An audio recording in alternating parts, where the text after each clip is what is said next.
yetu bila kupoteza muda. Haleluya. Amen. Haleluya. Amen. Tutafungua ibada yetu ya leo na neno la Mungu ambalo linapatikana kwenye kitabu cha Yohana wa kwanza sura 3 mstari wa 4, na huo ukurasa ndio utakwenda kutuingiza kwenye somo letu la leo. Yohana wa kwanza sura 3 mstari wa 4. Waraka wa Yohana wa kwanza sura 3 na mstari wa 4. We are going to start with the word of God, which came from the book of the first letter of John, chapter 3, verse 4. And that's the verse which are going to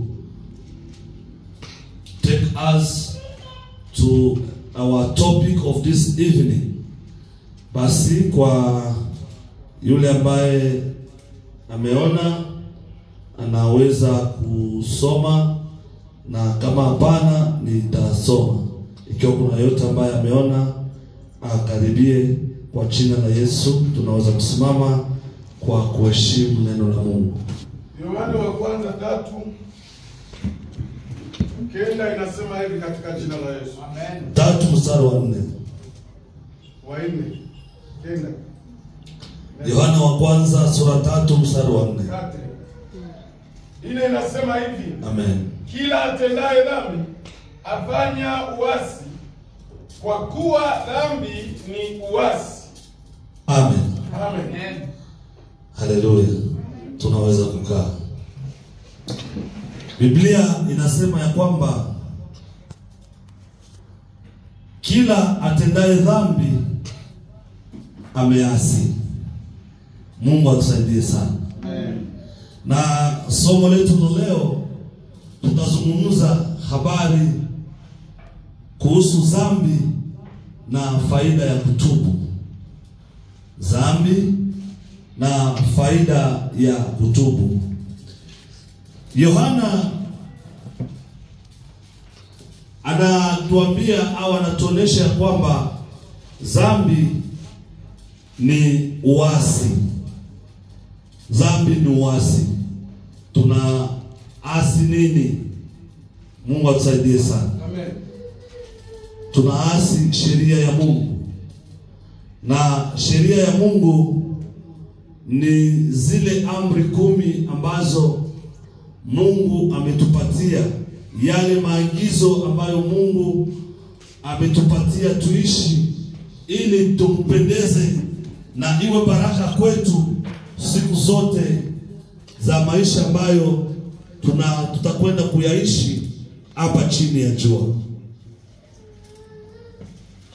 Dhambi ni uasi wa agano au agizo la Mungu kwetu sisi wanadamu. Mungu atusaidie sana. Amen. Ikiwa Adamu na Eva walifukuzwa ndani ya bustani, ni kwa sababu waliasi agizo la Mungu. Na walipoasi agizo la Mungu, Mungu akawatupilia mbali na uso wake. Na hivyo ndivyo ilivyo hata leo kwa mtu yoyote atendaye dhambi. Unapotenda dhambi unaasi maagizo ya Mungu, na unapoasi maagizo ya Mungu unakuwa nje na utukufu wa Mungu. Unakuwa nje na baraka za Mungu. Unakuwa nje na kila mpango mzuri ambao Mungu alipanga juu ya maisha yako. Kwa sababu anasema katika kitabu cha Yeremia 29:11 eti ana mpango mzuri juu ya mwanadamu, na si mwingine ni mpango wa amani na afya njema, mpango wa mafanikio. Mungu ni mwema kwetu. Amen. Haleluya. Basi dhambi tulivyosikia kwamba ni uasi,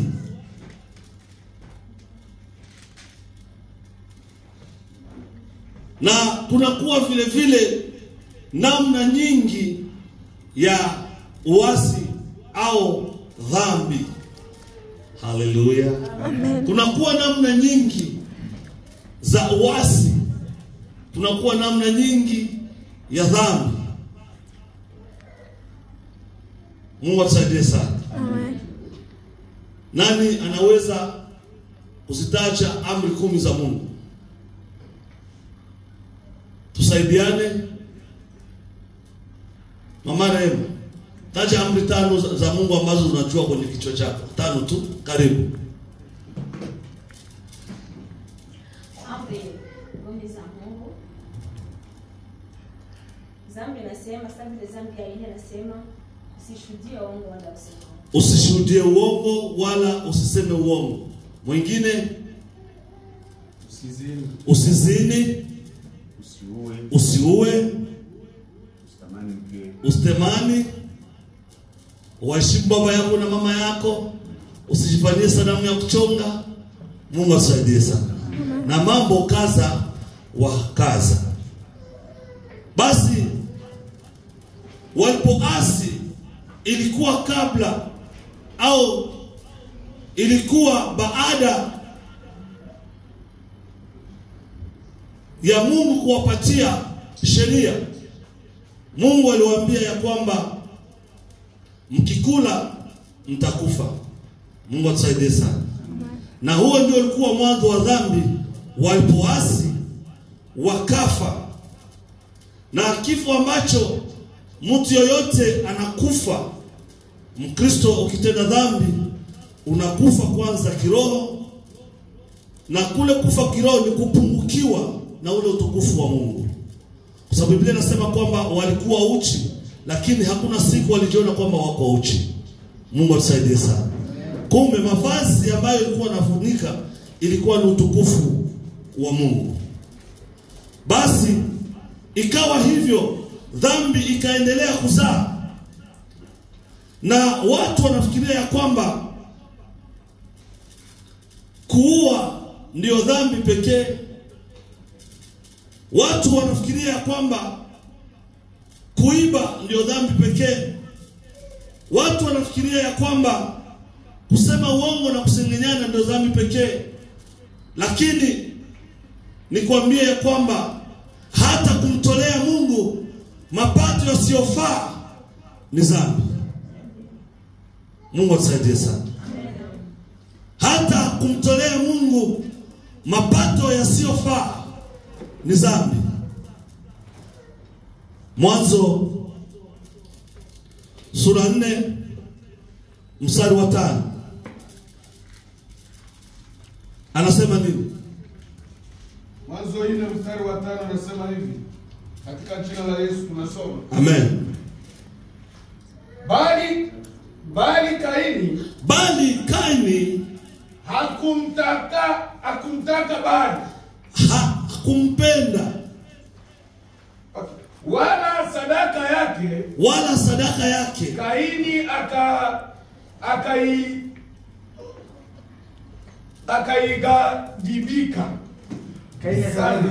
akaidhibika sana.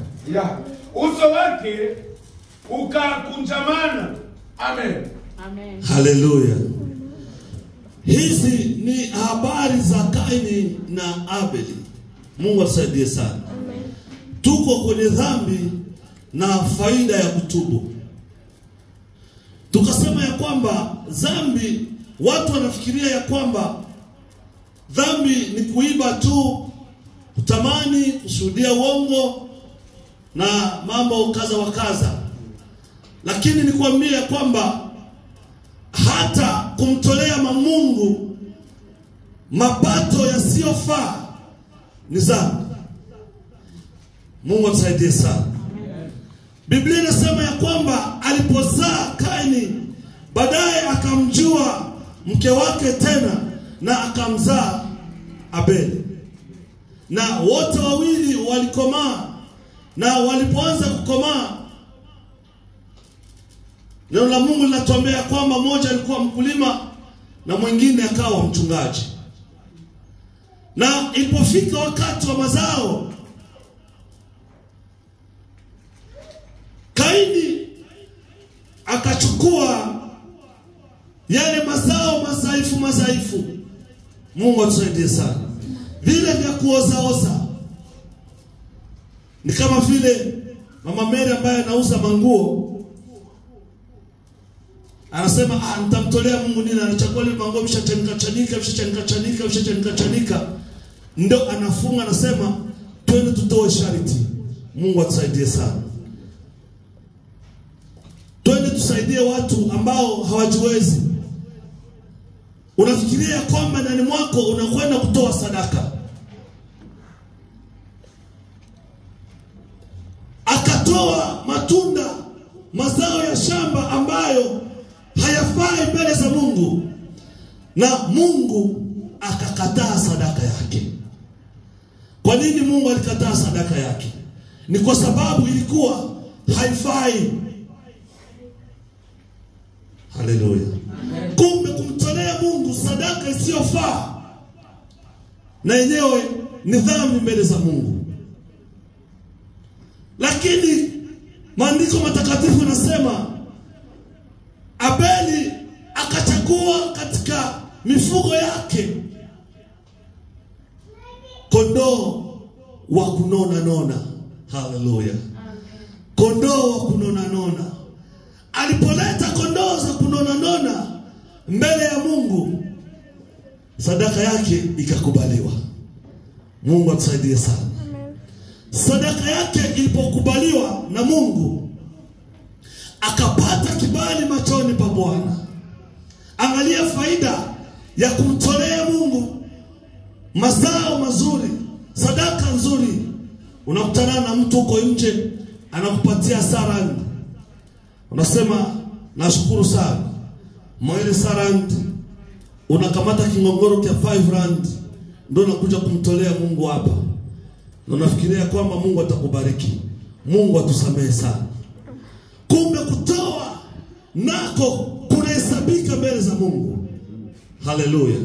Kutoa vizuri kunahesabika mbele za Mungu.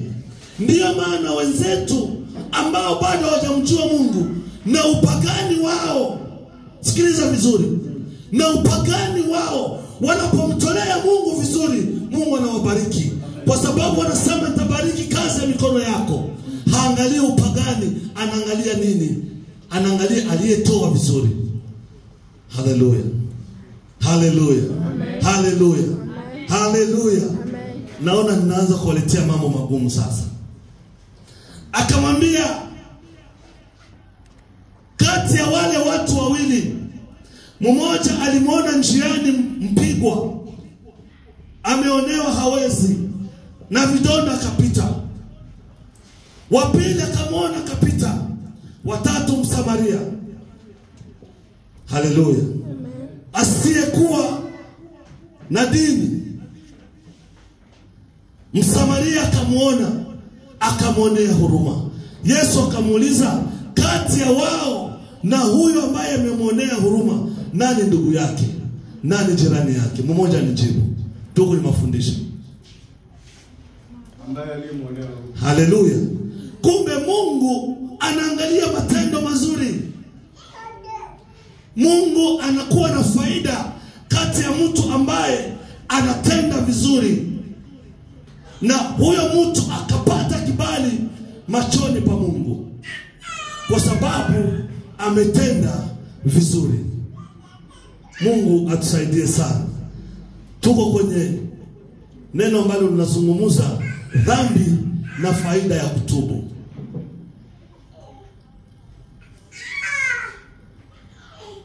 Haleluya. Haleluya. Dhambi na faida ya kutubu.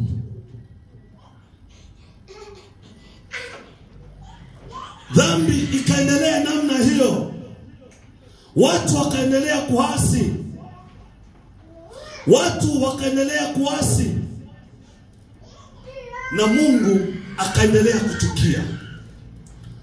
Ukisoma kitabu cha Mwanzo sura 6 mstari wa 1, utaona jinsi Mungu akachukia kumuumba mwanadamu, akagairi kwa sababu ya maasi kuongezeka. Mungu atusaidie sana. Haleluya. Mungu atusaidie sana. Mungu atusaidie sana. Dhambi ikaendelea na watu walipozidi kutenda mabaya mbele za Mungu, na ndivyo hivyo waliendelea kukosa kibali machoni pa Mungu. Na dhambi ilifanya mwanadamu asiishi miaka mingi tena. Kwa neno lingine, dhambi ilifanya mwanadamu asiishi baraka ambayo Mungu alimwandalia. Watu wengi duniani hapa tunakuwa tunasema, Mungu aliniahidiaka nitaenda South Africa, sijaendaka. Mungu aliweza kuniahidia nitafanya hivi, nitapata hiki, sijapataka.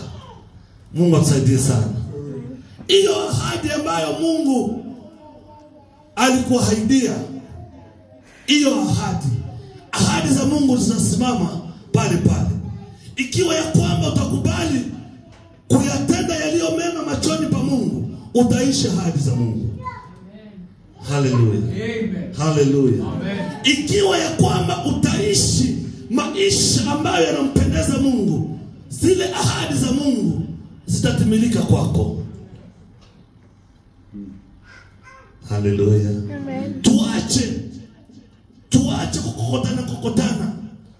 Unapoishi maisha ambayo hampendezi Mungu, na huku jaribu linapofika, unaanza kusema yawezekana toe njoko na niloga, yawezekana kwamba pilipili njoko na niloga, au machozi ndoko na niloga.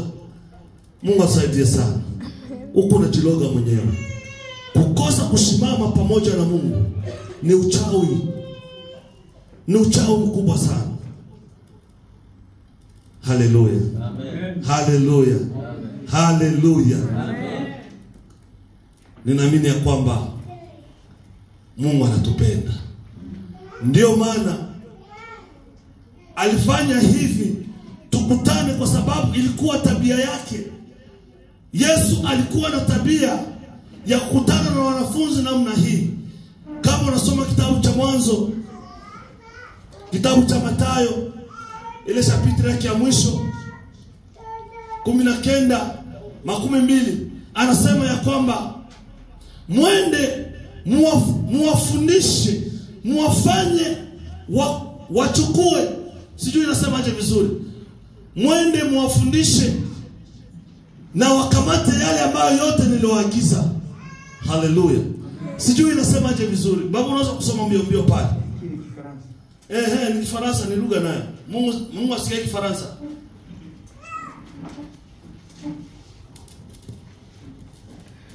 Baba Efraim, inasemaje vizuri hapa? 19. Chapitre ya mwisho kule. Chapitre ya mwisho ni 28. 19:20 inasema haraka papa. 28. Et enseignez-leur à observer tout ce que je vous ai prescrit. Et voici, je suis avec vous. Je suis avec vous tous les jours jusqu'à la fin du monde. Amen. Amen. Anasema mwende kote ulimwenguni, muwafanye mataifa yote kuwa wanafunzi wangu, mkiwabatiza kwa jina la Baba, la Mwana na la Roho Mtakatifu. Tena muwafanye kuyashika yote niliyowafundisha. Niko pamoja nanyi kuanza sasa mpaka mwisho wa dahari. Haleluya. Neno ambalo nalipenda sana pale ni kwamba kuwafundisha yote niliyowafundisha. Wafundishe kuyashika yote niliyowaagiza. Haleluya. Yesu na yeye alikuwa anakaa kama hivi tunavyokaa. Anatufundisha. Anawafundisha. Mungu asaidie sana. Alipokuwa anawafundisha ni kwa sababu yetu ambayo tulifundishwa na sisi tuje tufundishe leo. Amen. Amen. Na sisi tunawafundisha yale ambayo Yesu alifundisha mitume. Mitume wakatufundisha na sisi leo tunafundisha. Ndio maana nasema katika kitabu cha Galatia sura 1 mstari wa 8 ya kwamba ajapo malaika kutoka mbinguni au hapa mtu yoyote hapa duniani akiwaleteeni injili tofauti na hii, na huyo mtu afanye nini? Mama Brighton, huyo mtu na alaaniwe. Injili ya kweli ni hii, na injili hii itahubiriwa kwa mataifa yote. Haleluya. Na injili hii ni injili gani? Tubuni kwa maana ufalme wa Mungu unakaribia. Amen. Haleluya. Amen. Mtu akikuja kuambia utao utabarikiwa, mwambie kwanza niko mwenye dhambi, nitabarikiwaje? Mungu atusaidie sana. Amen. Haleluya. Amen. Haleluya. Amen. Anasema na ishara zitafuatana na wanani? Na waaminio. Kumbe kwanza ni kuamini, kisha ishara zifuatane na wewe. Na hizo ishara unajua ni ishara gani? Utajiri, uponyaji, haleluya, na mambo kaza wa kaza kutoka mbinguni. Mungu atusaidie sana. Kumtolea Mungu mambo ambayo siyofaa, sadaka siyofaa, ni dhambi. Hiyo ilimfanya Kaini ahukumiwe. Ilimfanya Kaini apate wivu machoni pa ardhi hii na kumuua ndugu yake. Lakini Mungu alimuonya kama vile na sisi tunakuja kuwaonya leo hii. Mungu asamehe sana. Amen. Na sisi tunakuja kuwaonya. Mungu hawezi kumhukumu mwanadamu yeyote kama hajamuonya kwanza. Sijui kama tuko pamoja. Mungu hawezi kumhukumu mtu awaye yeyote kama hajamuonya kwanza. Sijui mkirundi wanasema aje hapa. Papa Samson. Imana nishobora kucira umuntu urubanza itaramugirira inama cyane kumuhanura. Amen. Mama Francine, uraho. Mungu asaidie sana. Akamwambia Kaini, kama na wewe ungefanya vema, je, sungekubaliwa na wewe? Kwa hiyo dhambi inaota mlangoni mwako ndugu yangu, yafaa uishinde. Dhambi na faida ya kutubu. Mungu atusaidie sana. Dhambi na faida ya kutubu. Hayo maneno yanapatikana kwenye kitabu cha Mwanzo sura 4 mstari wa 5, Samueli wa kwanza sura 14 na 23. Mungu asaidie sana. Kuasi kulimfanya vile vile Sauli akataliwe kuwa mfalme.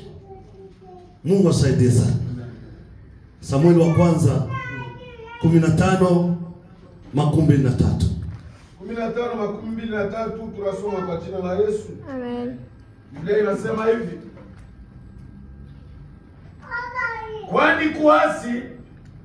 kwani kuasi ni kama dhambi ya ushawi. Kama kuasi. Amen. Ukafiri na vinyago. Amina. Amen. Amen. Amen. Kuasi ni kama dhambi ya uchawi. Kumbe kila tendaye dhambi ni mchawi. Kataa usikatae, uko mchawi. Haleluya. Naona mnaanza kuchukua masikio. Mama Brighton, kila mtenda dhambi ni mchawi. Na roho itendayo dhambi ndiyo itakayofanya nitapona. Pardon? Itakufa. Roho itendayo dhambi itakufa. Mungu atusaidie sana. Roho itendayo dhambi ndiyo itakufa. Ezekieli sura 18:23. Roho itendayo dhambi ndiyo itakufa. baba yangu, mama yangu, kaka yangu, ndugu yangu, vijana wenzangu na wazee wenzangu, tujitenge na dhambi. Tunapotenda dhambi, tujue kwamba tutakufa. Mungu atusaidie sana. Hivi ndivyo Yesu alikuwa anawafundisha.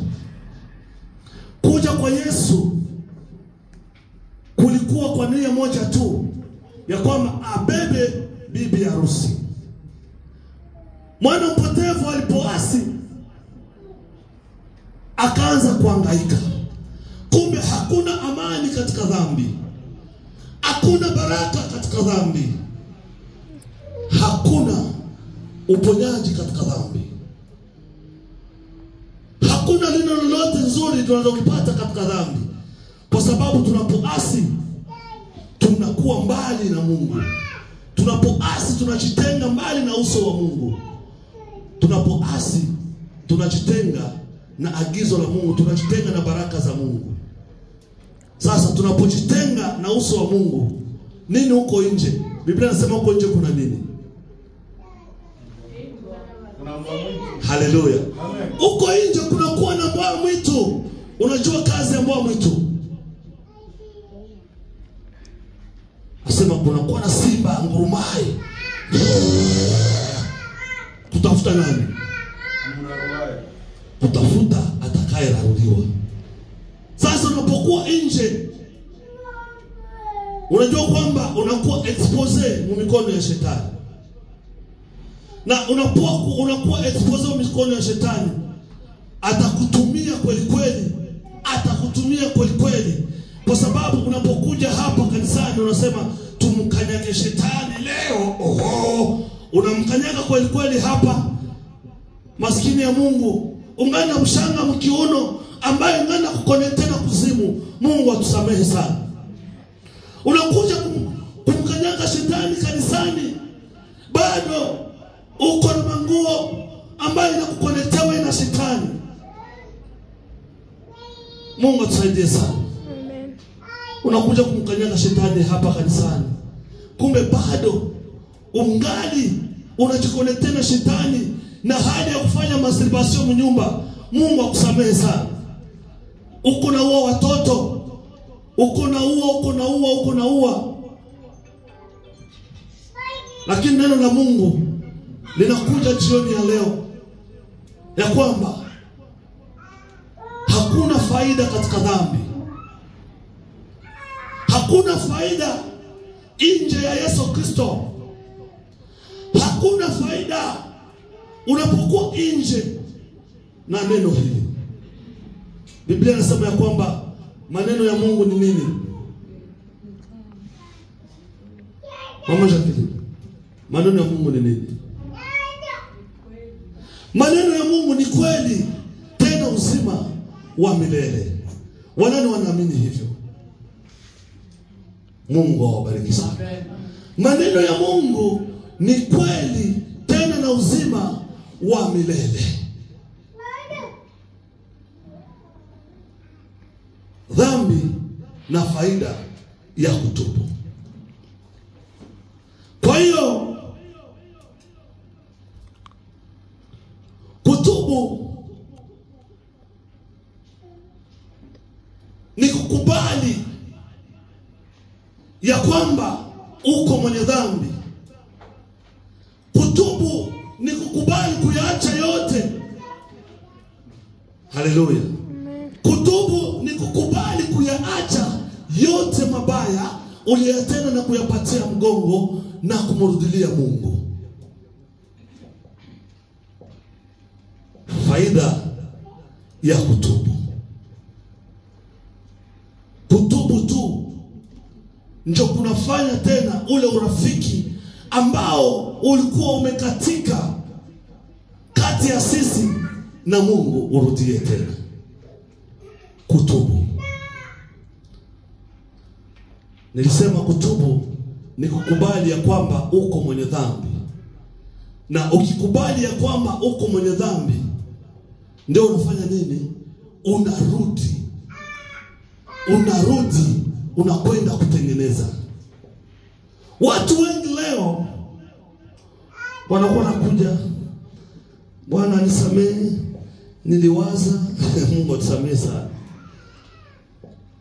Macho yangu nilikuwa napita nikaona mtu mweko buchi. Mungu akurumie. Mungu atusaidie.